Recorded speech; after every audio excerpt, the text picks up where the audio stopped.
नमस्कार मित्रांनो, स्वागत आहे तुमचं सगळ्यांचं आपल्या लाडक्या युट्यूब चॅनलमध्ये. तर व्हिडिओवरती नसाल तर व्हिडिओ लाईक करायला विसरू नका आणि चॅनलला सबस्क्राईब करून सोबतचं बेल नोटिफिकेशन ऑन करायला विसरू नका आणि हा व्हिडिओ शेवटपर्यंत नक्की बघा. तर नमस्कार मंडळी, तर समर राजवाडे समोर येणार चक्का आता अंशुमानचा खरा चेहरा.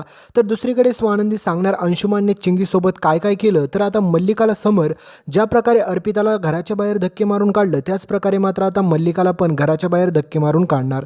तर नक्की काय घडतं त्याला संपूर्ण अपडेट जाणून घेऊया, त्याच्यामुळे व्हिडिओ शेवटपर्यंत नक्की पहा. तर मित्रांनो, तुम्ही पाहिलंच असेल की समरने ज्या सगळ्या काही लोकांसमोर स्वानंदीसाठी स्टँड घेतला आणि सगळ्यांना खडसवून सांगितलं, जर तुमच्यापैकी कोणी जरी माझ्या बायकोला म्हणजे स्वानंदीला कोणी काही बोललं तर त्या एका एकाला मी सोडणार नाही म्हणून. आणि हे सगळं ऐकून मात्र तुम्ही पाहिलंच असेल की स्वानंदीला किती आनंद झालेला असतो. पण ह्या एका छोट्याशा गोष्टीमुळे स्वानंदीला समजलेलं असतं की समर राजवाड्यांचं त्यांच्यावरती किती प्रेम आहे. त्याच्यामुळे स्वानंदी ठरवते की आता मला काही जरी समजलं यांच्याबाबत तर मी सगळ्यात अगोदर जाऊन राजवाड्यांना सांगेल, कारण की त्यांनी माझ्यावरती एवढा विश्वास दाखवला, पण मी त्यांचा एवढा मोठा विश्वासघात करायला नको हवं होता, कारण की चिंगीसोबत जे काही झालं ते मी त्यांना लवकरात लवकर सांगायला हवं होतं. त्याच्यामुळे समर राजवाडे पण आता चिडलेले असतात. ज्या प्रकारे अर्पिताची हकलपट्टी झालेली असते आता तेव्हापासून मित्रांनो सगळ्यात भयंकर ट्विस्ट आलेला असतो. कारण की सगळ्यात महत्त्वाची गोष्ट म्हणजे तुम्हाला माहितीच आहे की मल्लिकाला असं वाटतं की स्वानंदीमुळेच तिच्या आप्पीला घराच्या बाहेर काढलं. तर स्वानंदी म्हणते की हे स्वानंदीला चक्क आता ही मल्लिका म्हणते की हे सगळं पाहून तुला प्रचंड आनंद झाला असेल ना, तुला खूप हसू येत असेल. पण एक गोष्ट लक्षात ठेव, कारण की तू किती जरी कुटाने केले ना तरी पण मी तुला सोडणार नाही. तुला असं वाटत असेल तू खूप मोठी लढाई जिंकली, पण मी आता अशा काय काय गोष्टी करेल ना त्याच्यानंतर तू स्वप्नात पण कधी विचार केला नसेल की मी काय काय करू शकते तुझ्याबाबत.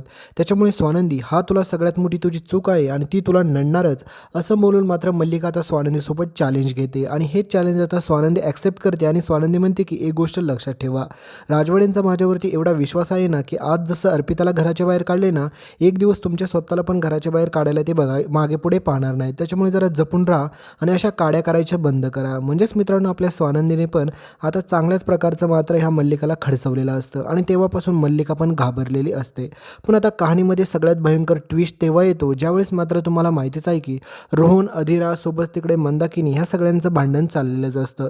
आणि ह्या मंदाकिनीने तर सगळ्या हद्दच पार केलेली असते, कारण की ती आपल्या रोहनला सोबतच अधिराला असं काय काय बोलत असते की सांगायलाच नको. तिला असं वाटत असतं की तिच्या मुलीचं एवढं चांगलं झालंय, राजवाड्यांच्या घरामध्ये तिचं लग्न झालंय, म्हणजे त्यांच्याकडे एवढा पैसा, प्रॉपर्टी, त्याच्यामुळे आता ह्या सगळ्यांना तिच्या मुलीचं सुख देखवत नाही. पण मित्रांनो खरी स्टोरी तर हीच आहे की मात्र ज्या प्रकारे तुम्हाला माहितीच आहे की सुष्मिताने मूर्खपणा केलाय आणि तो मूर्खपणा 100% त्यांना नडणार आहे, या बाबतीत काहीच चूक नाहीये. आणि सगळ्यात महत्त्वाची गोष्ट म्हणजे तुम्ही पाहिलंच असेल की स्वानंदीने ज्या प्रकारे आता सुष्मिताला खडसवून सांगितलेलं आहे की परत जर राजवाड्यांसोबत बोलताना जर असा मोठा आवाज केला तर मी तुझं थोबाड फोडायला पण मागे पुढे पाहणार नाही. आणि तेव्हापासून आता सुष्मिता पण घाबरलेली असते आणि सुष्मिताला पण माहीत असतं की आता मी स्वानंदी ताईच्या पुढे काहीच बोलू शकणार नाही.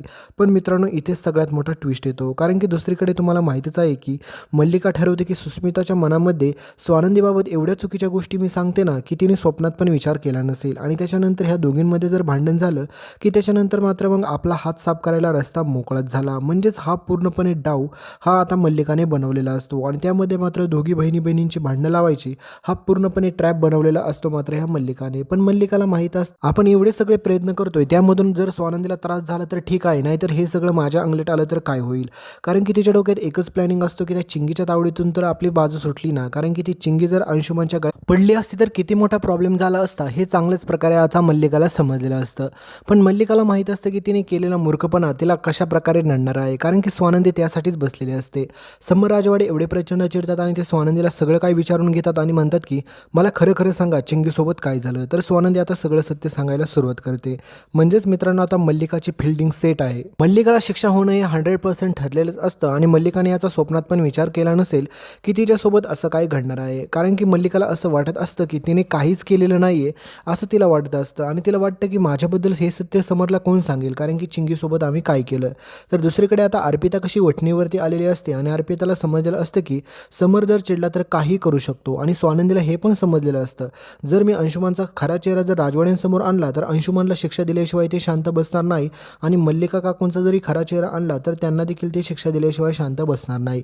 म्हणजे स्वानंदीचा डाव पूर्ण क्लिअर असतो, कारण की स्वानंदी म्हणते की आता ह्या सगळ्यांनी केलेले सगळे कांड आता मी राजवाड्यांसमोर उघडकीस आणणार म्हणजे आणणारच. म्हणजेच मित्रांनो, कहाणीमध्ये सगळ्यात मोठा ट्विस्ट आता असाच आहे की एकीकडे मात्र समर राजवाड्यांना अगोदरच एवढं टेन्शन आणि एवढा राग आलेला असतो की त्यांच्या घरामध्ये घडलेल्या कुटाण्यांमुळे, आणि त्याही पेक्षा महत्त्वाची बाब म्हणजे हीच असते की स्वानंदी मॅडमला जर कोणी काय बोललं तर समर राजवाड्यांना किती त्रास होतो हे तुम्ही पाहिलंच असेल.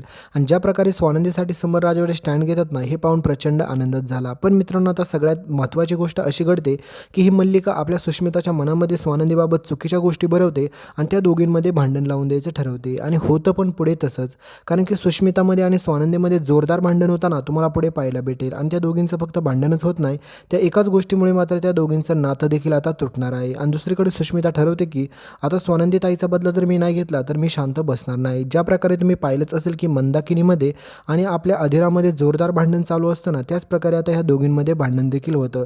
आणि मल्लिकाला असं वाटतं की ह्या दोघींमध्ये भांडण लावून मी आनंद लुटेल आणि एकीकडे मात्र स्वानंदीची फजिती होईल. म्हणजेच तुम्ही विचार केला असेल की ही मल्लिका किती खालच्या थराला जाऊ शकते आणि हिला असं वाटत असतं की हे सगळं करून हिच्या आयुष्यामध्ये सगळं चांगलं होईल.